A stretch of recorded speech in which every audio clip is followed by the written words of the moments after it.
Hi, Joe Peprocki from Loyola Press for Pop-Up Catechesis. Imagine that after a terrible storm, you and your neighbors emerge from your homes to assess the damage.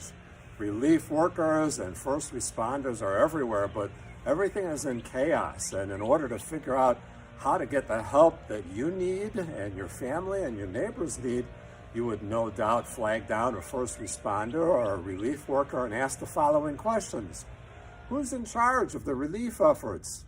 Where can I find this person so that I can speak to him or her directly? And what is being done to look after the needs of all these people? Well, these three questions are actually at the heart of the celebration of the Feast of the Ascension of Jesus Christ. Question 1, who's in charge? The Ascension tells us that Jesus assumes his place at the right hand of the Father. Now, that's not to be taken literally. It's an image that affirms that Jesus has assumed a place of authority over all of creation. The Ascension affirms once and for all that Jesus is Lord. Question number 2, where can I find this person in charge so that I can speak to him or her? The Ascension tells us that Jesus has ascended into heaven. Now, don't think of this spatially. The Ascension is not telling us that Jesus has left us and zoomed up into the cosmos somewhere. Rather, it's telling us that Jesus is where God is. That's heaven. And that God is accessible through the Holy Spirit everywhere. We don't have to travel to a certain location or live during a certain period of time in order to have access to Jesus. Through the Holy Spirit, we have direct access to Jesus no matter where we are.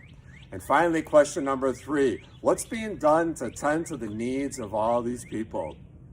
Jesus made it very clear in his last instructions that his mission was now to be carried out by his followers under the guidance of the Holy Spirit. The Ascension says as much about the church as it does about Jesus. The good news is that the mission of Jesus continues through all those who profess him as Lord and do his will. And that is you and me. So, as Ascension approaches, may we celebrate with great joy the good news that Jesus is in charge, he's completely accessible to us, and his mission of tending to the needs of his people continues to move forward through the church. Us, his faithful followers, among whom we hopefully count ourselves. For Pop-Up Catechesis, this is Joe Peprocki. Until next time, God bless.